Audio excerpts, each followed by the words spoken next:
Tras la independencia de España, la construcción de Argentina como país demandó un largo recorrido de guerras civiles durante casi todo el siglo XIX. Durante todo ese tiempo, los dos bandos bien definidos que marcaron la historia, unitarios y federales, trataron de firmar acuerdos de paz para darle forma a un Estado-nación. Pero cada pacto al que se llegaba solía estar precedido por una batalla, en la que el bando ganador, sea unitario o federal, imponía las condiciones, por lo que el pacto dejaba abierta la puerta siempre para una nueva guerra. Y así, sucesivamente, durante casi 70 años, la victoria por las armas definió siempre el rumbo institucional del país. En ese camino, algunos pactos fueron, por supuesto, más importantes que otros, y fueron usados varias veces como antecedente legal para concebir a la nación y a su constitución. Entre ellos destacan el Pacto Federal de 1831, el Acuerdo de San Nicolás de 1852 o el Pacto de San José de Flores de 1859. Este último sería casi el definitivo, ya que marcó la incorporación definitiva de Buenos Aires a la Confederación Argentina. Hoy en Historiópolis, y aprovechando el llamado del presidente argentino a una especie de pacto refundacional en la provincia de Córdoba, vamos a hacer un viaje al pasado para conocer aquellos tratados que por fuerza de las bayonetas terminaron fundando en serio un país, la República Argentina.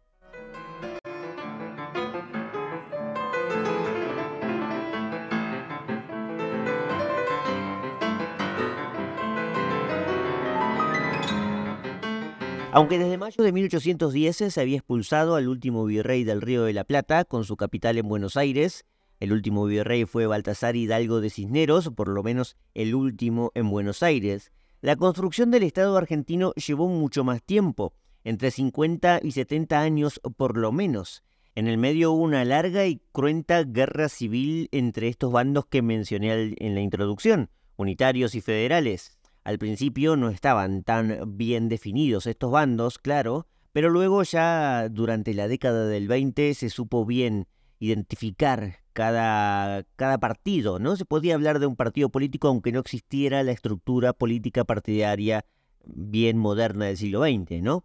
Pero bueno, a pesar de todo, durante por lo menos esas 7 décadas de guerra civil, hubo intentos, varios intentos, de alcanzar la paz, y aunque no tuvieron éxito, sí lograron dejar una base legalista de los pilares institucionales del país.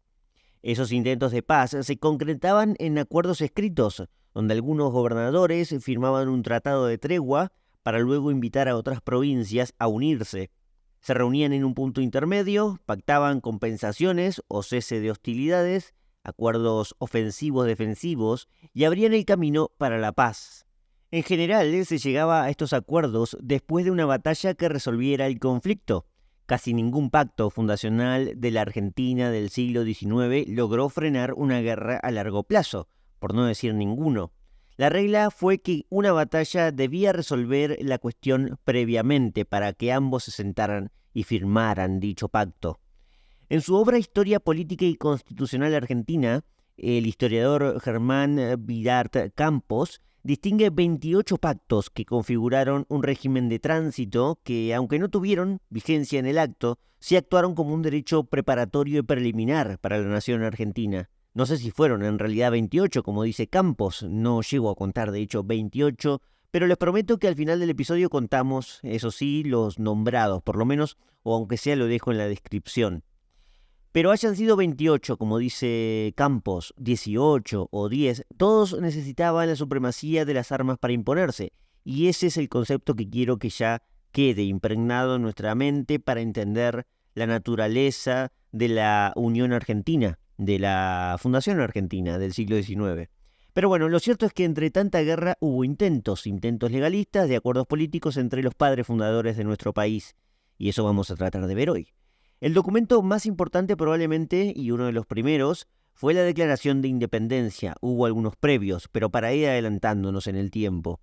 La Declaración de Independencia, firmada por el Congreso de Tucumán en 1816.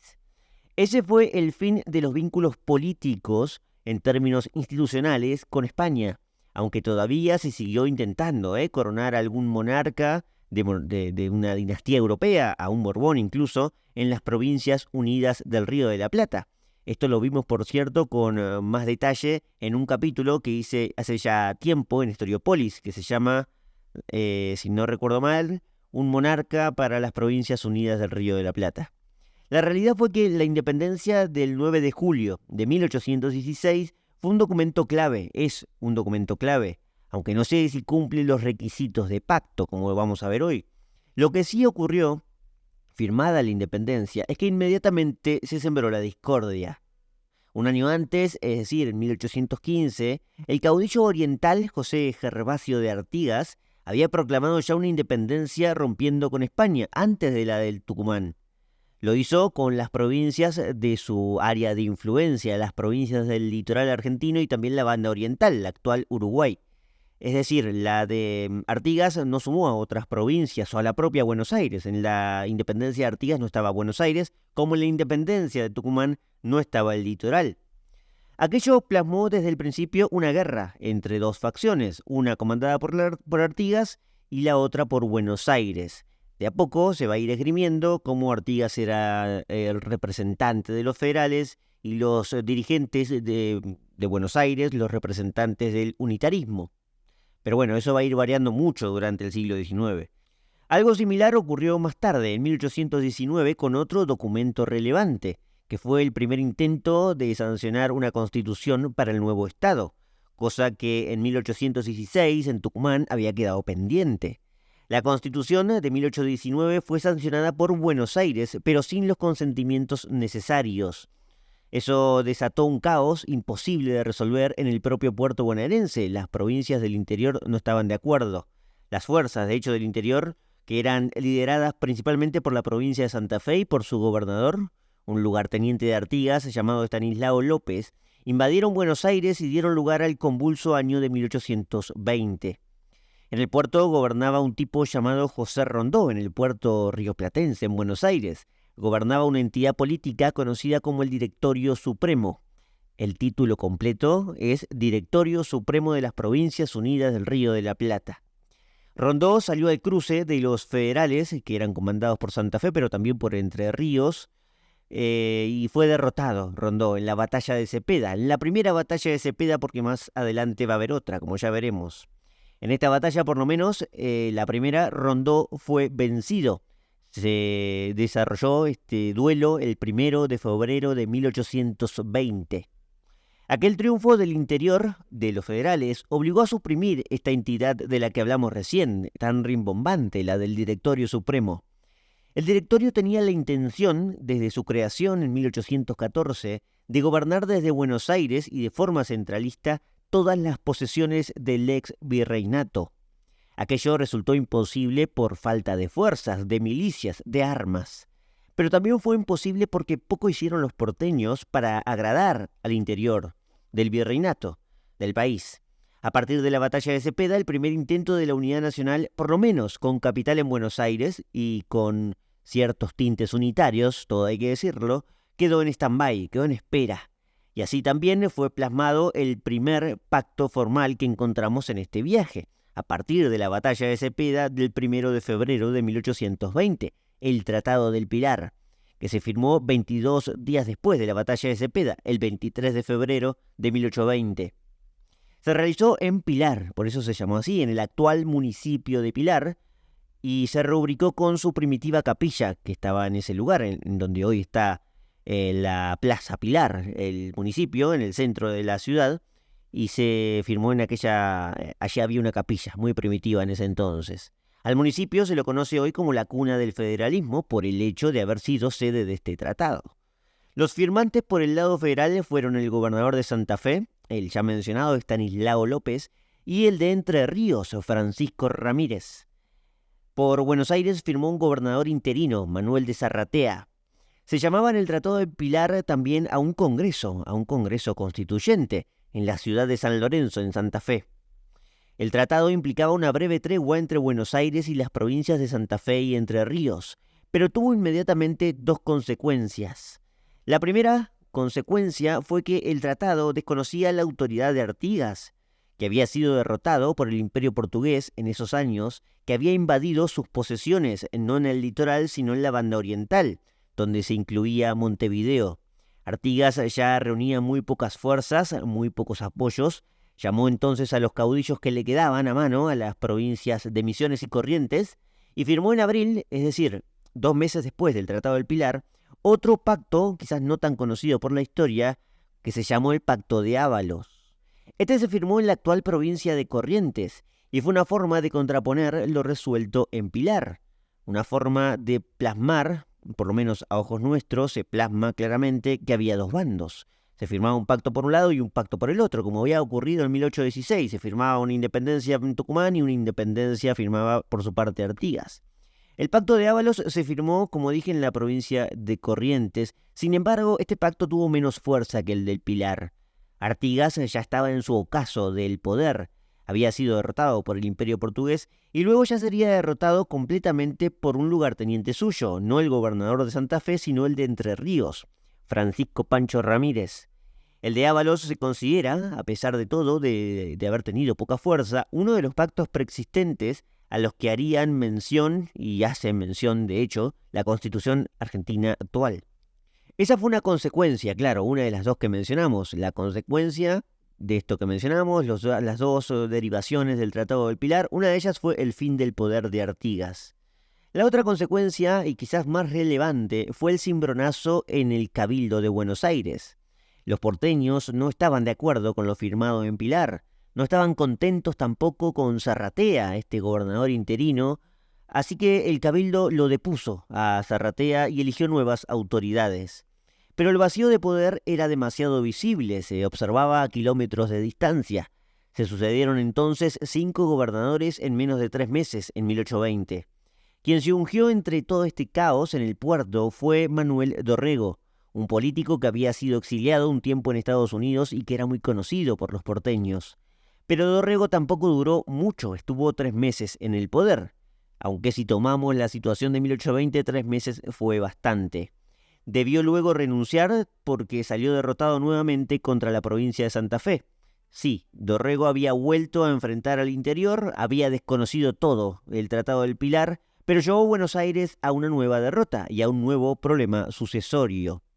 Todo este caos fue la anarquía del año 20, que obviamente aquí está simplemente resumido, porque amerita ya un capítulo aparte.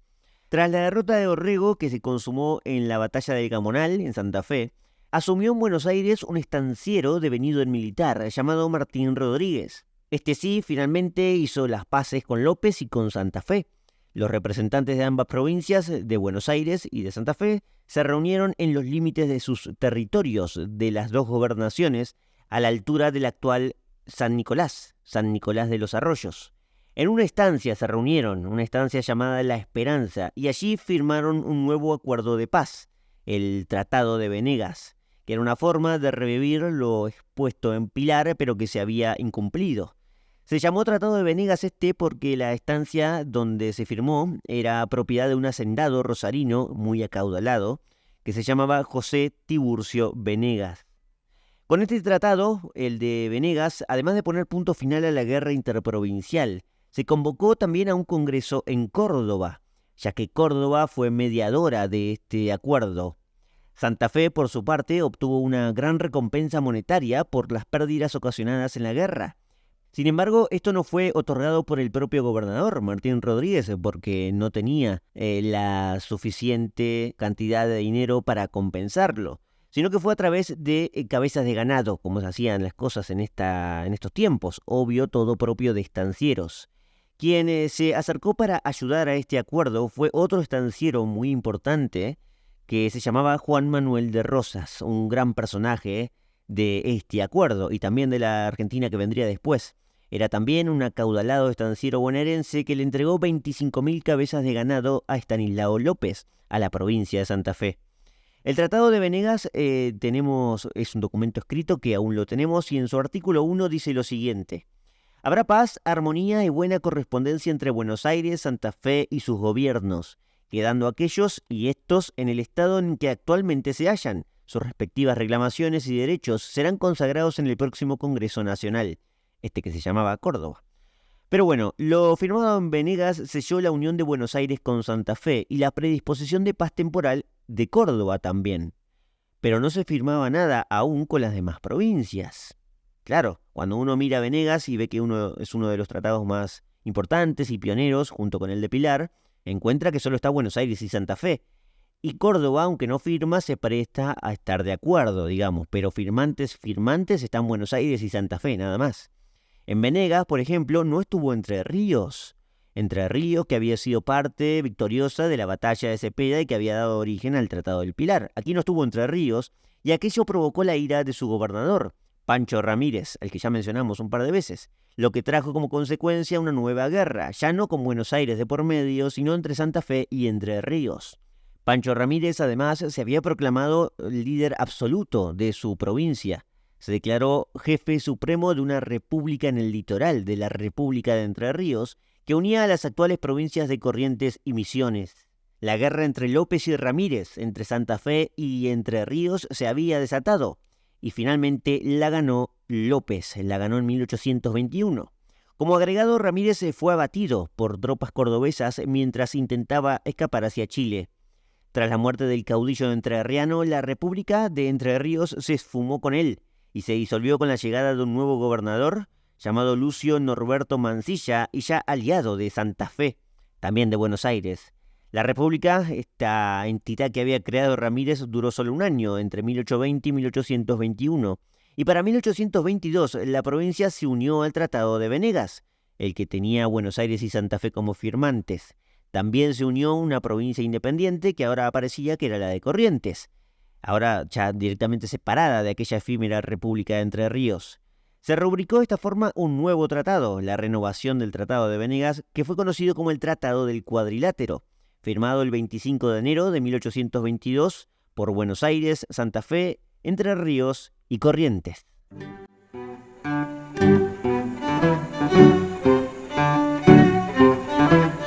El Tratado del Cuadrilátero fue un principio aparentemente duradero entre Buenos Aires y casi todo el litoral argentino. Cada una de las 4 provincias fueron autónomas y encararon sus propios caminos de desarrollo. El problema fue que aún faltaba mucho por unir. ¿De eso era la Argentina de ese momento? Bueno, no, era mucho más. Y desde Buenos Aires, la idea de gobernar al país de forma centralista todavía era una añoranza. Había una reminiscencia, un deseo de reunificar a las provincias unidas en un solo cuerpo de mando, y ese mando debía estar, obviamente, en el puerto rioplatense, para los bonaerenses. El litoral podía estar levemente de acuerdo, por supuesto, habían firmado los tratados al fin y al cabo, el Tratado del Cuadrilátero, pero al interior no le gustaba mucho. En Cuyo, por ejemplo, no gustaba esta idea, en el norte tampoco, donde la provincia de Salta aún se estaba recuperando de su resistencia contra los realistas. Había mucho recelo en ese interior argentino y había mucha desconfianza a su vez con Buenos Aires. En la propia Córdoba, donde se iba a realizar supuestamente un congreso, como decía el Tratado de Venegas y como leímos, jamás se realizó. Quien mandaba en Buenos Aires y buscaba centralizar todo el poder allí era un ministro muy influyente llamado Bernardino Rivadavia. Su visión ilustrada y sus reformas contra la Iglesia hicieron imposible lograr relaciones armoniosas con el interior, más tradicional, rural y profundamente católico. Por este tipo de cosas, Rivadavia fracasó en su intento de unificación, a pesar de que había sancionado una constitución y hasta había creado el título, a su nombre claro, de presidente de las Provincias Unidas del Río de la Plata. Nada de eso era real. Era una ficción en los papeles, no había poder real más que en su propia esfera de influencia en el puerto de Buenos Aires. A mediados de 1827, en medio de una guerra contra el Brasil, que había iniciado 2 años antes, y con ya la oposición de los propios estancieros bonaerenses, Rivadavia debió renunciar a su cargo. Su renuncia calmó los ánimos en el interior, pero no en Buenos Aires. En el puerto se desató una feroz guerra civil, parecida a la de 1820, pero ahora con 2 bandos bien marcados, uno federal y otro unitario. El bando unitario estaba liderado por un general que había combatido en la guerra contra el Brasil. Se llamaba Juan Lavalle. Los federales, a su vez, no tenían un líder claro, pero surgiría en la resolución de esta guerra civil. Hablamos de Juan Manuel de Rosas, nombrado ya anteriormente como pieza clave en el Tratado de Venegas. Pero aquel tratado, como el del cuadrilátero o como cualquier otro intento de congreso o unión, estaba tirado a la basura ya para fines de la década del 20. Había que resolverlo entonces por las armas. Junto a milicias santafesinas fue el propio Rosas el que logró imponerse. Venció a los unitarios de Lavalle en la propia Buenos Aires, en la batalla del Puente de Márquez, en 1829. Se sentaron entonces a negociar, Lavalle y Rosas, unitarios y federales, y salió a la luz un nuevo acuerdo, el Pacto de Cañuelas, firmado el 24 de junio de 1829 en la actual ciudad de Cañuelas, a 65 kilómetros de Buenos Aires. Rosas y Lavalle aceptaron la tregua, pero tampoco duró demasiado. Los unitarios no querían aceptar la derrota, y antes de que se desatara nuevamente la guerra, volvieron a reunirse ya en agosto del mismo año, esta vez en Barracas, en la propia ciudad de Puerto, y firmaron lo que se conoce como la Convención de Barracas. Barracas es un barrio ya dentro de la ciudad autónoma de Buenos Aires, así que imagínense lo cerca que estaban del puerto, ¿no? Algunos a la Convención de Barracas, algunos historiadores la incluyen dentro del Pacto de Cañuelas y creo que está bien. Los unitarios aceptaron finalmente la derrota, pero la aceptaron en Buenos Aires, no así en el interior, donde un general unitario llamado José María Paz y aliado de Lavalle se apoderó de la provincia de Córdoba. Claro, Paz era cordobés, por cierto. Allí se proclamó gobernador y la guerra, por ende, no se cerró en ese momento. De hecho, estaba más abierta que nunca, pero ahora entre el general Paz y Rosas. El nuevo líder unitario, el cordobés Paz, llamó a un gran acuerdo del noroeste argentino en agosto de 1830, obviamente para oponerse a Rosas. Reunidos en Córdoba, los unitarios firmaron el llamado Pacto de Unión y Alianza, exactamente el 31 de agosto de 1830. Este pacto dio origen a la Liga del Interior, liderada por Paz y firmada por Mendoza, San Luis, San Juan, Salta, Tucumán, Santiago del Estero, Catamarca, La Rioja y por supuesto Córdoba. Lo conté con los dedos de la mano, firmaron exactamente 9 provincias el Pacto de Unión y Alianza. Rosas, por supuesto, no se hizo esperar en dar una respuesta a esto, quien además ya se había convertido en gobernador de la provincia de Buenos Aires y lo sería durante mucho tiempo. Rosas decidió llamar a un tratado en oposición a los unitarios, en oposición a la Liga del Interior. El 4 de enero de 1831, Buenos Aires, Santa Fe y Entre Ríos firmaron el Pacto Federal. Lo firmaron en la ciudad de Santa Fe, dejando bien expuestos los dos bandos argentinos, los unitarios bajo el ala de Paz y los federales bajo el ala de Rosas. Sin embargo, el pacto unitario no duró demasiado. Rosas fue ganando de a poco la simpatía de algunos caudillos del interior, y para colmo, en mayo de 1831, el cordobés Paz fue capturado por las fuerzas santafesinas. La caída de Paz suscitó un caos entre las filas unitarias, y las provincias fueron abandonando poco a poco el tratado unitario y fueron adhiriéndose al pacto federal. Quizás no prestaron mucha atención, quizás pasaron por alto, pero fueron muchas más las provincias que firmaron el pacto unitario que el pacto federal. Sin embargo, a partir de este quiebre de la situación de la guerra con la caída de Paz y la simpatía que Rosas fue generando en algunas provincias, la historia cambió absolutamente. En agosto de 1831 fueron uniéndose las provincias del Pacto de Unión y Alianza al Pacto Federal. Por ejemplo, en 1831 Corrientes, Santiago del Estero y la propia Córdoba se habían unido a la Alianza de Rosas. Más tarde lo hicieron Mendoza y La Rioja y en 1832 ya se sumaron todas las provincias restantes. Todos habían pasado al bando de Rosas, se había unificado como pocas veces se había visto desde los convulsos días de mayo de 1810, la Argentina. Y el Pacto Federal había sido ese punto fundacional, que había dado origen a un nuevo Estado, que acababa de nacer, por cierto, y ya no se llamaba las Provincias Unidas del Río de la Plata. Lo que acababa de nacer se llamaba la Confederación Argentina.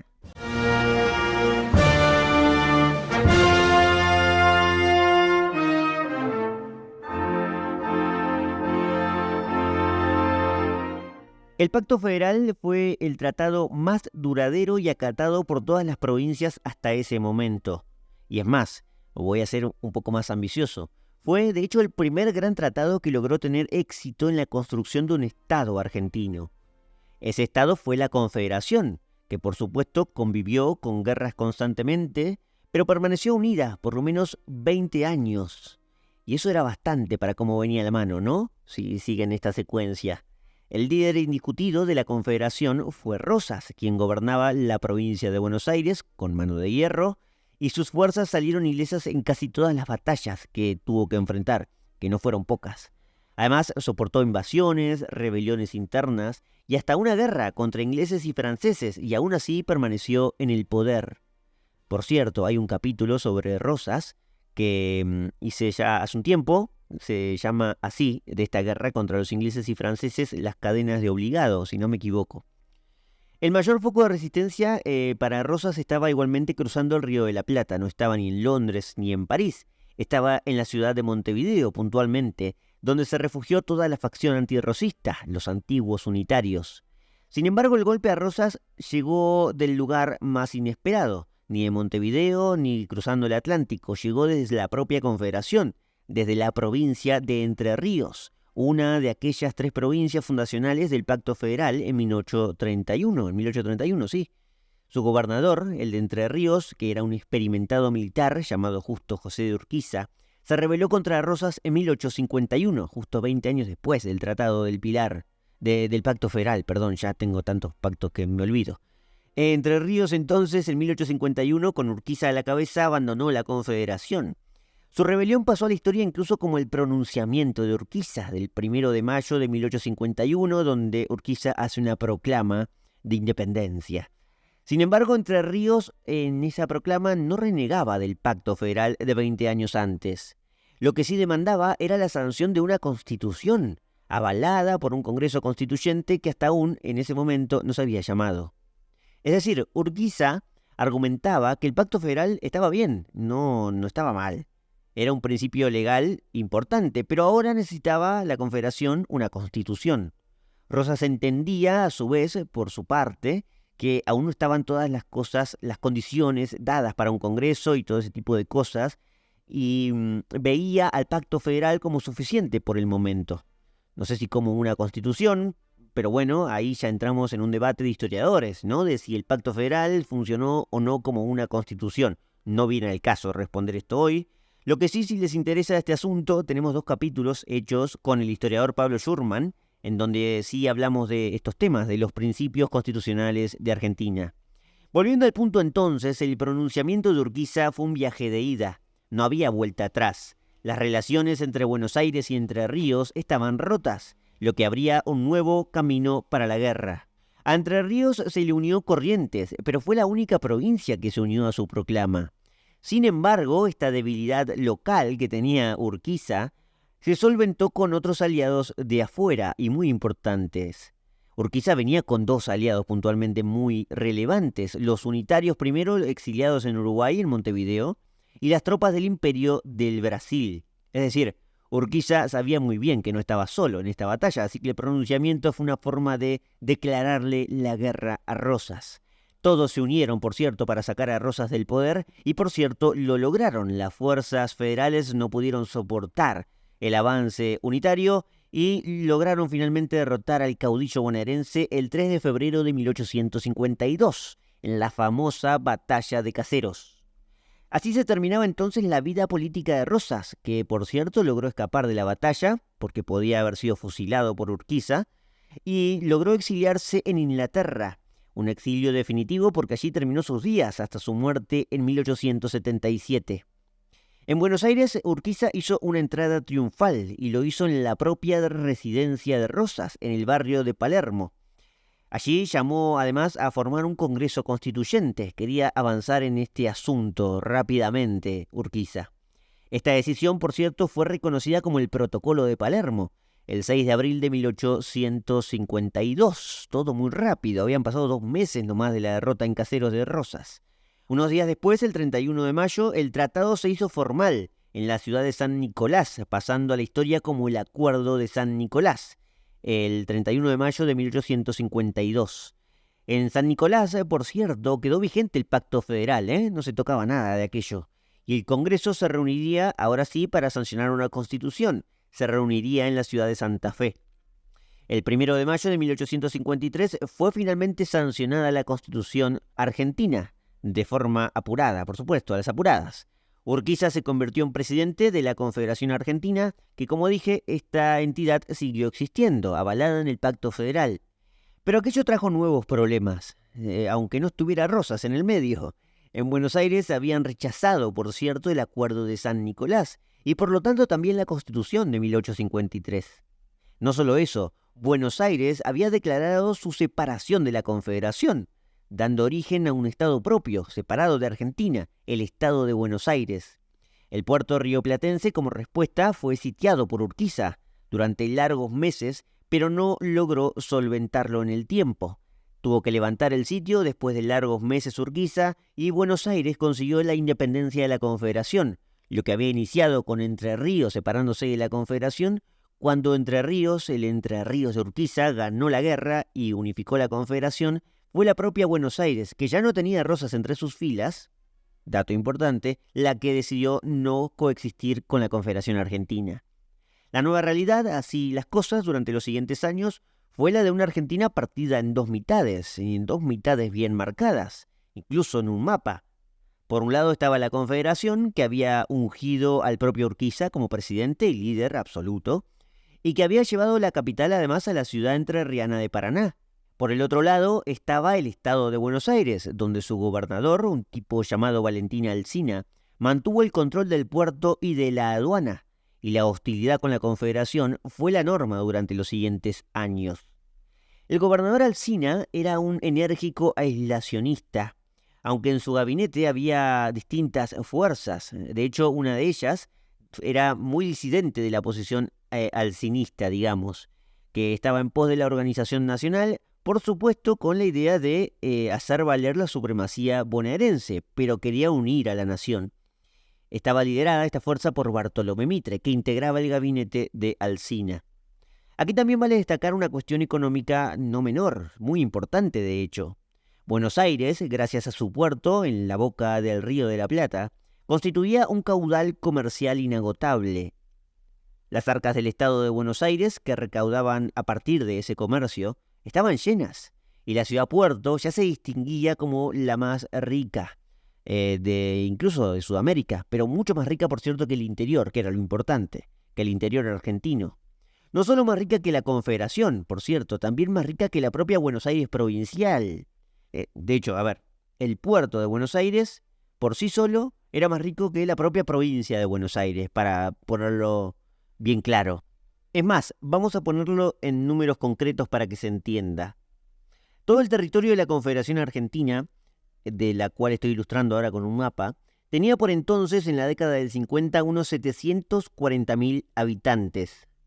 Su ciudad más poblada no era Paraná, la capital donde gobernaba Urquiza, sino que era Córdoba, que contaba con 110.000 habitantes. Por su parte, en la Buenos Aires, en el otro país, en el estado de Buenos Aires, había cerca de 400.000 habitantes, más de la mitad de los que había en toda la Confederación. Pero aún hay más. En Buenos Aires, es decir, en el puerto, mejor dicho, en donde estaba la ciudad y la aduana y la recaudación, donde se lucía y se veía la prosperidad, residían 150.000 habitantes, más que Córdoba, como estamos viendo.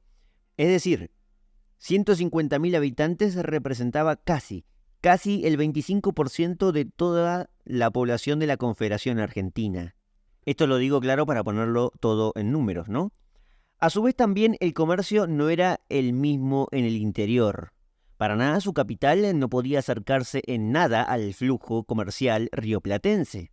Primero por una cuestión geográfica, porque antes está Buenos Aires, claro. Y segundo, también porque carecía de una producción suficientemente abundante para atraer buques extranjeros. De hecho, el puerto de Rosario, en Santa Fe, era más ventajoso que Paraná incluso. Lejos estaba de igualar a los porteños, pero era mejor para un buque extranjero ir hasta Rosario, que estaba más cerca, que Paraná. Es decir, todo estaba dado para que económicamente Buenos Aires saque mucha ventaja. Y eso se demostraba, y lo complicó a Urquiza en el manejo económico de la Confederación. A la larga, quien terminaba con menos riqueza era la Confederación, y Buenos Aires sacaría provecho de aquello. Hubo como siempre algunos intentos de unidad, claro, pero fracasaron constantemente. Los núcleos duros de cada poder, el de Urquiza por un lado y el de Alsina, rechazaban cualquier gesto de debilidad local. Hacía falta una vez más un duelo, una batalla, una de esas batallas decisivas para resolver las cosas entre argentinos, para volver a renacer los tantos pactos que se habían intentado durante tantas décadas firmar, ¿no? Para lograr esa anhelada organización nacional. De hecho, la historiografía llama a todo este proceso organización nacional. El detonante entonces apareció en 1859. Hubo algunas escaramuzas previas que podían haber inducido a una batalla antes, pero bueno, llegó en 1859. El detonante surgió en la provincia de San Juan, cuando su gobernador, un unitario a favor de Alsina, llamado Manuel José Gómez Rufino, fue depuesto por orden de Urquiza.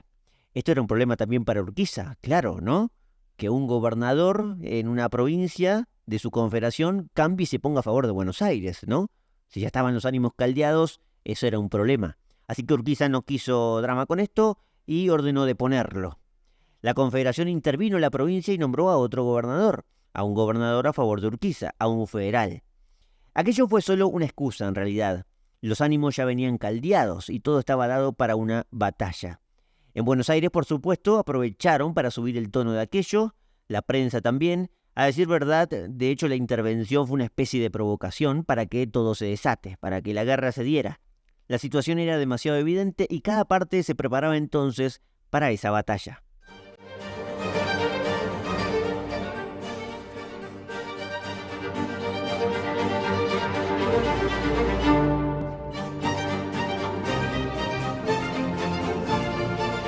Tras la intervención federal a San Juan, el gobernador de Buenos Aires, Alsina, exigió la renuncia de Urquiza. Por su parte, la Confederación aprobó una ley para unir por las armas al Estado de Buenos Aires. Ambos bandos estaban ya preparados para la guerra, tanto Alsina, que pedía la renuncia a Urquiza, como Urquiza, que tenía el aval por ley y constitucional de unir a Buenos Aires por la fuerza. Ambos bandos se encontraron finalmente en la Cañada de Cepeda, tal como había ocurrido en 1820, ¿no? Un ejército federal y del interior contra un ejército porteño y unitario. Urquiza era el que lideraba personalmente sus fuerzas, mientras que el bando porteño no era comandado por el gobernador de Buenos Aires, sino por su ministro de guerra y ya general máximo de las milicias porteñas, Bartolomé Mitre. Los ejércitos estaban relativamente parejos, pero había una cierta ventaja para los federales en números. Se asume que hubo 14.000 del lado federal, 14.000 soldados y 10.000 porteños del lado de Mitre.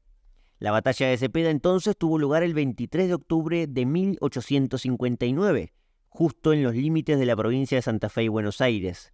Por eso es conocida esta, la batalla de Cepeda, como la segunda batalla de Cepeda.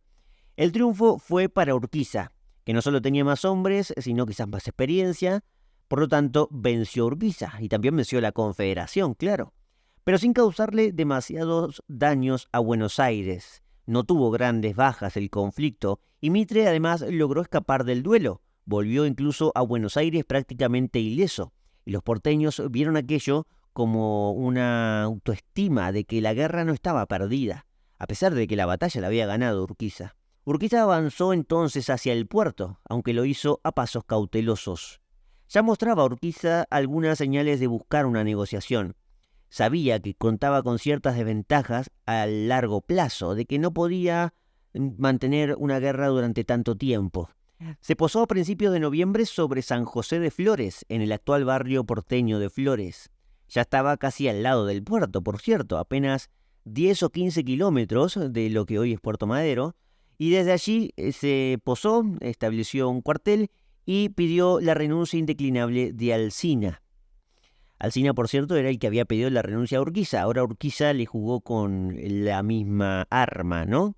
Le dio de tomar su propia medicina. Se posó en San José de Flores y dijo: yo no negocio hasta que Alsina no renuncie. Desde la gobernación bonaerense, Alsina no daba el brazo a torcer y llamaba a los vecinos a levantarse en armas. Incluso propuso retirar el gobierno de la ciudad, mudarlo al sur de la provincia y formar allí un nuevo ejército de resistencia.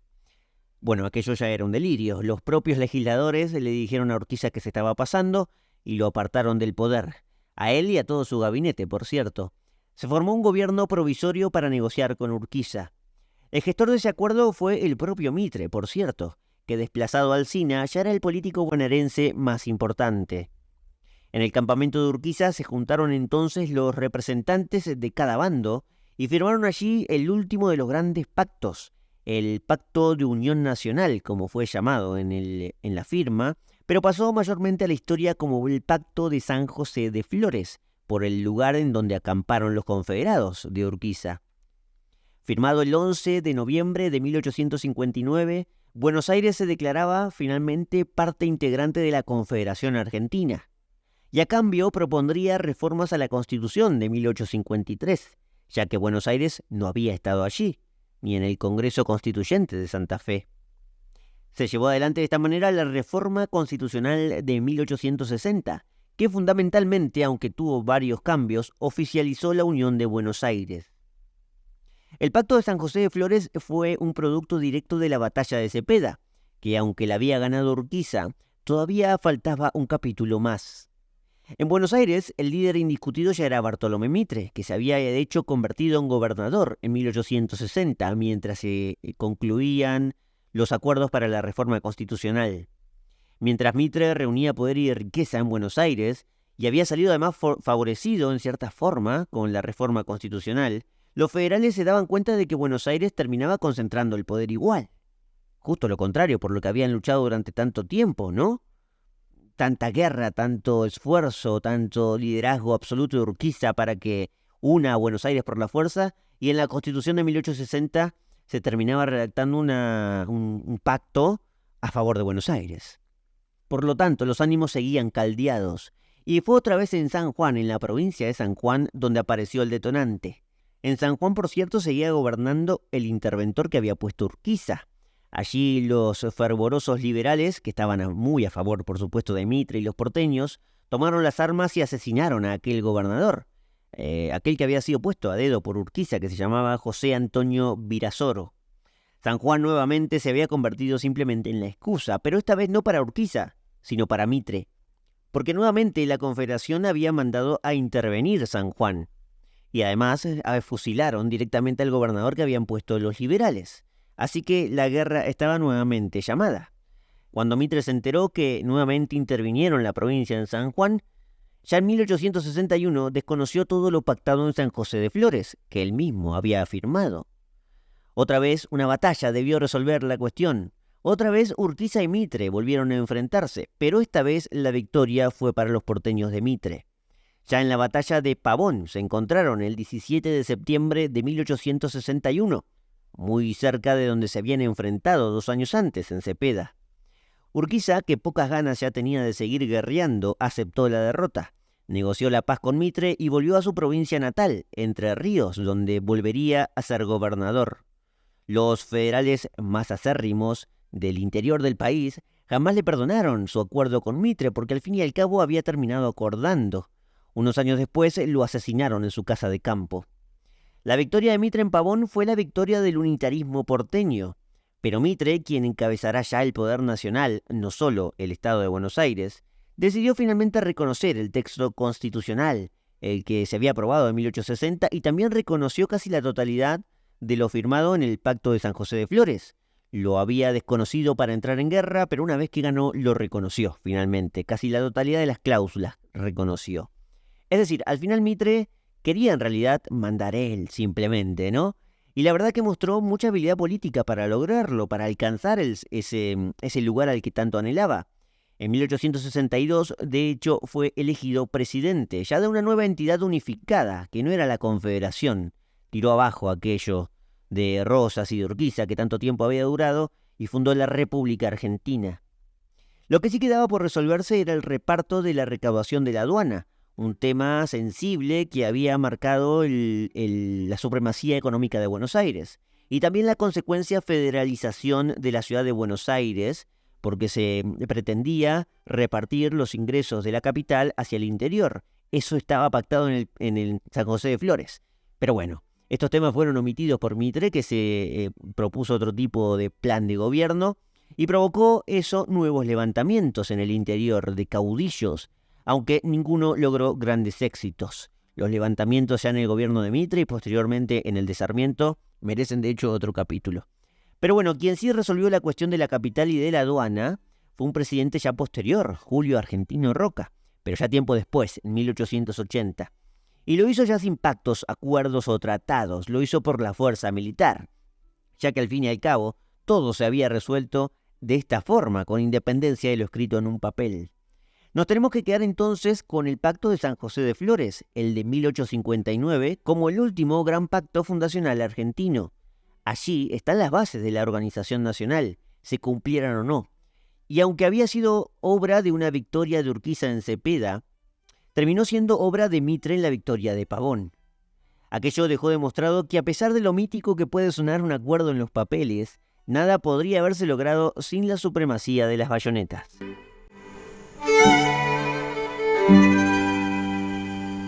Muchas gracias por sintonizar este episodio, este repaso fugaz de una historia argentina apasionante, por supuesto, como siempre es la nuestra, de caudillos y bandos y enfrentamientos constantes que merecen de hecho una serie exclusiva para nosotros y con actores nuestros, por favor, ¿no? Nada de que los ingleses vengan a filmar algo sobre nosotros, ¿no? Nosotros podríamos hacer una serie del siglo XIX tranquilamente.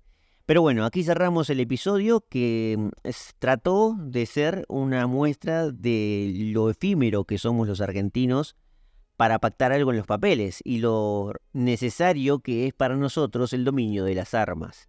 En el siglo XIX las armas eran real, hoy las armas son de legitimidad, ¿no? De elecciones democráticas y ese tipo de cosas. Hay armas que se utilizan en la política del siglo XX y ya del siglo XXI que no son armas de bayoneta, pero son armas legales e institucionales que necesitan un presidente para mantenerse en el poder.